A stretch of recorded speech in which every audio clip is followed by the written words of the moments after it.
All right, so this is going to be a very important video lesson. I hope you watch it all and maybe even watch it several times.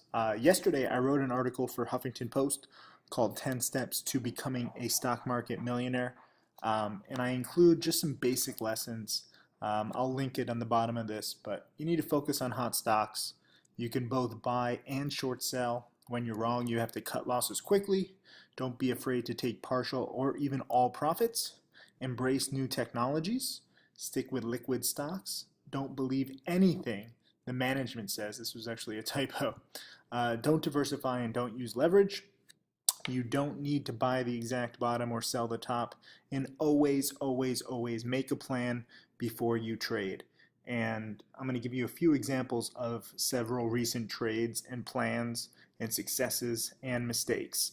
First, I want to start with this guy, Darren. He is a student and he bought Tim Grittani's DVD, shorting CANF into resistance and 8% gain after commissions. So I brought up CANF in the chat room mainly because I was watching it around 11 a.m. An hour ago, 11 a.m. Eastern. And people were like, oh, Tim, buy it. It's in the 240s. And I'm like, why would you buy it in the 240s when there is long-term resistance right here at 250 and a ton of resistance in the threes? And then if you do any fundamental research, this company has very little cash. You know, it's been promoted in the past. It's not a play to chase. And you have to understand where the resistance is. And Darren watched Tim Grittani's DVD, which, by the way, for the next 3 days is 45% off. I'll link this. All the DVDs are on sale. This was our going back to school sale. So I highly, highly, highly encourage you to take advantage of this. And Tim Grittani's DVD features over 35 trades, live trades. And his most popular strategy is shorting into the morning resistance, which was CANF. And a lot of you guys just aren't understanding that. So I put some commentary, some pretty brutal, truthful commentary saying CANF is a piece of shit. I have no ideas why you insist on buying random biotech. My guess is you like the action or thrill. And I followed it up because I got a lot of questions. And I said, let me be very clear. Buying a biotech earnings winner early near the market open, that's fine. Okay, CANF was a solid buy at 220, but never chase midday. And really, you know, I don't think that it's even a short here when it was in the 230s when I posted that, because it's kind of mid-range. If you want to buy it early near the market open and try and get a morning spike, that's cool. You know, buying it at 215 or 220, you know, you had a nice 30 cents of upside here and 40 cents a share of upside. But don't expect these spikes to keep going. It is so important for you to see where resistance is. It's not a coincidence that in the morning pre-market, you know, it touched 265 and touched 265. And if you go back and look at resistance over the past 200 days, you know, right here, 290 is going to be a top. Right here, 295 is a top. Right here, 288 is a top. And right here, 255 is a top, and 250-ish is a top. So you have tops everywhere here. So why are you chasing a biotech on the hope that, you know, this is going to keep going? Do not hope. Do not hope. And Tim Grittani has proven, you know, he's the single most successful trader in the world, going from 1,500 to 2.8 million in the last 4 years, mainly shorting into failed morning spikes. Remember, MXWL was my dip buy yesterday, and it was because, you know, it had resistance here, or, you know, multiple resistance points here at 610-ish, and then when it tried to bounce here, 610-ish, and then today it's even lower. Because if you look at the longer term chart, there is a ton of resistance right here in the mid sixes and right here at 630-ish. So you have to look back at past resistance and don't expect any of these stocks, no matter what the news is, for them to break that past resistance. Every now and then it'll happen, and if you're shorting, you know, you'll cut losses if there is a breakout. But the vast majority of the time, shorting into morning strength, that is a strategy, and Tim Grittani has perfected it, and that's not my strategy, and that's why I can't encourage you enough to watch trading tickers as opposed to my stuff. We all have different strategies. Even though we play the same stocks and the same kinds of patterns, we are better at different patterns, and that's why we all teach. So Timline is also 50% off. It's just $400, and I break the day up which a lot of you guys don't understand. Like, different parts of the day requires different trading.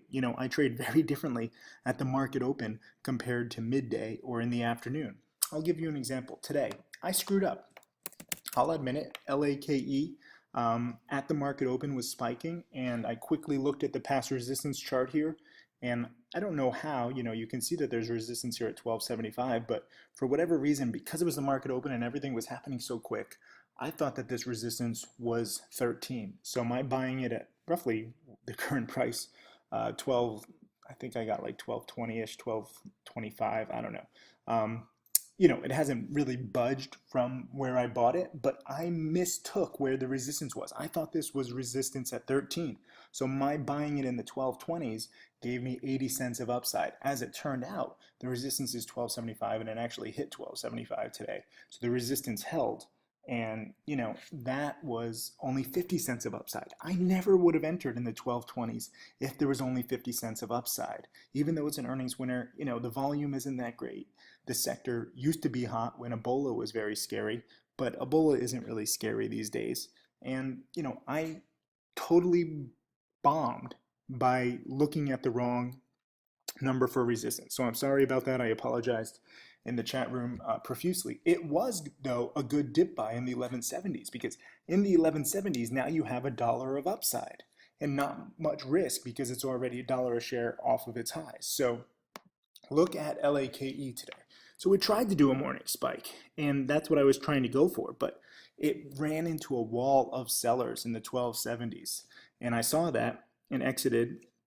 Again, I'm sorry, but in the market open, right near the market open, I'm going to trade very quickly. If it can break out, then that's awesome, because I called the breakout. If it can't break out, I'm going to get out very quickly and protect myself. The play would have been to buy it anywhere here in the 1175s, and now there's 50 cents of upside off of the morning lows. So whether you want to short into the morning stuff or dip buy, earnings winners really can keep going. And I had to remind people of this. I tweeted, always know the potential of earnings winners.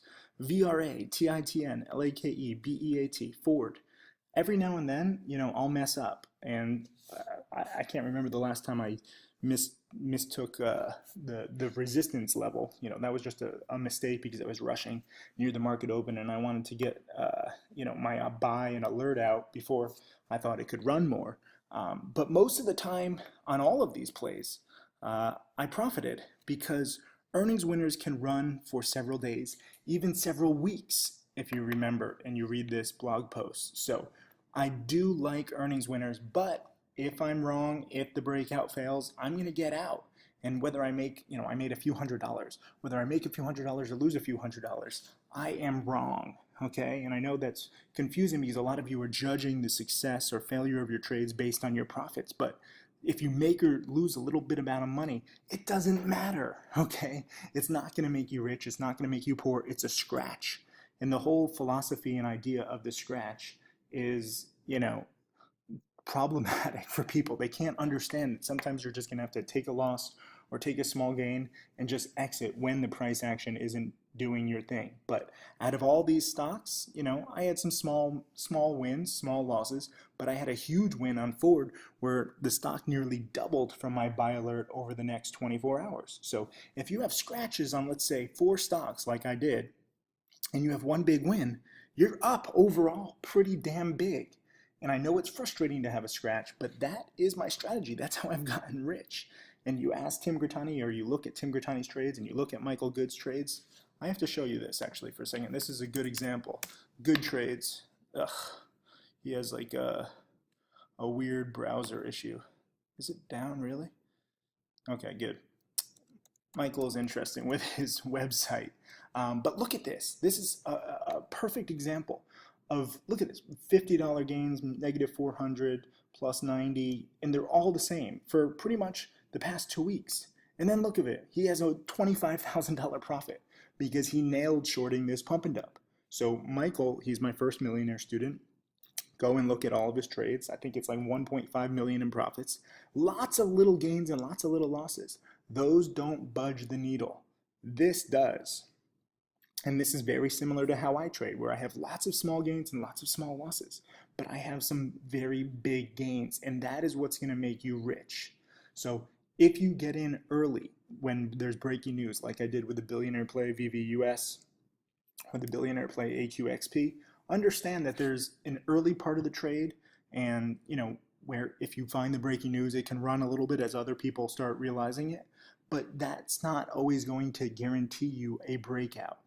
My big play on FORD was buying it after it had already run, and I dip bought it. So I wasn't first. I was playing the next part of the trade, which is a dip buy, which is often sometimes the best play. AREN, Michael Good was not the first to short this at 38 cents. In fact, the pump and dump was pretty much over. But he held for 2 weeks and he made 25,000. So you don't always have to be first. That's just one part of the trade. And I'm getting a ton of questions about James Altucher's new newsletter. I linked to his free video explaining what billionaire plays are. And he has this great new newsletter, basically identifying billionaire plays and hedge fund plays early. And I talked about this on my challenge webinar last night.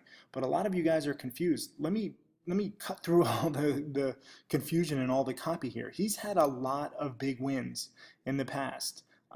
He's written a book, Trade Like a Hedge Fund, and now his newsletter is going to be, kind of taking advantage of how hedge funds and big VCs and billionaires invest.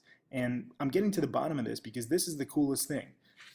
You can try his newsletter for 6 months. No one else is offering a 6-month money back guarantee. There's a lot of people who are like, oh, his story sounds too good to be true in the chat room last night. And I was like, I know James. He's had some big wins. He's had some big losses. He's gone broke a few times. He's also made $10 million inside of a year. He is out there. And I think he's absolutely mad to offer his newsletter risk-free for 6 months. But the beautiful thing is that you can try this newsletter and you'll see if it's good or not within month 1, month 2, month 3, month 4, month 5. And then you can cancel if you're not happy with it. And theoretically, the profits from his picks will pay for all of his newsletter and more. And not to mention, because this is his first ever newsletter as opposed to just running a hedge fund, he's giving you a second year free. So if you do like the newsletter and you buy it now, then you get basically 2 years. And if you don't like it, you don't have to pay anything as long as you cancel within 6 months. And I was going over this in the past back in my challenge webinar last night, but I wanted to show you some of his past picks. PIP, he wrote an article about this here in the ones, I think it was for Seeking Alpha, and it tripled within a few weeks. It wasn't like instantaneous. This is a 5-year chart. And it held up there for several months, even though PIP, eventually their drug didn't take off. But it was a triple if you recognized his wisdom and insight and being early in the trade. And he also wrote an article about VRNG right here when it was in the ones and how they were suing Google over AdWords. They eventually won 30 million, but then they lost the appeal. And as you can see, it eventually went down. But if you got in when he initially wrote about it, it was a triple over a few months. So those were, a few years ago. These are just a few examples. But if he has even one of these kinds of picks, I really think that his newsletter is going to be more than worth it. And that's why I am personally buying this. He's not giving it to me for free. I'm going to buy this so I can kind of see, is this newsletter worth it? And we'll see how his picks do over the first few months. But I'm willing to give it a try based on his past picks. And I know he has tons of connections. I used to do videos with him at thestreet.com, and he's literally insane. If you've ever read any of his books or watched his videos, insane in a good way, not like a dangerous way. He just doesn't care about making the most money. He cares about being a good person and providing a good service and helping people. His book Choose Yourself is one of my favorite books. So that is James Altucher's newsletter. But I want you to see that there are many different patterns to play off of. It's not just, is this stock a buy or a sell? Most people think like that with the stock market, and that's not the key. Again, going back to my whole article here of 10 steps to becoming a stock market millionaire, it's always make a plan, okay? This is the most important. And you need resources, and you need help, and you need mentorship from people like James and Tim Grittani and myself, because we've all made millions doing different patterns. And you can look at our trades and you can see what we do right, and sometimes I'm going to screw up like I did today. but by learning from millionaires, self-made millionaires. None of us were born rich. I should mention that. There are some trust fund babies out there, and they get a lot of money and they're popular on Instagram, but they haven't really done shit on their own. But self-made millionaires, Tim Grittani, me, James, we all started with very little to nothing. And if you can learn from our successes and our failures, then you can develop your own plan. Whether you want to buy early on an earnings winner, sometimes be wrong. If you want to, buy a billionaire play and be early, or even dip buy it like VVUS, it was actually better to buy on day 2 or day 3 of the news rather than when I initially bought it, even though it spiked 50% over 3 days. Or you can, short sell, and you can, when a stock fails to break out, like Tim Grittani loves to do, short sell into resistance, and you can make money that way. But just learn all the various angles and see which angle works best for you, and try to make the most and learn the most. So that is today's video lesson. I will see you guys in the chat room, and I'll post links to this article and James's newsletter and Tim Grittani's DVD sale too, because I think they're all must reads and must watches. Bye.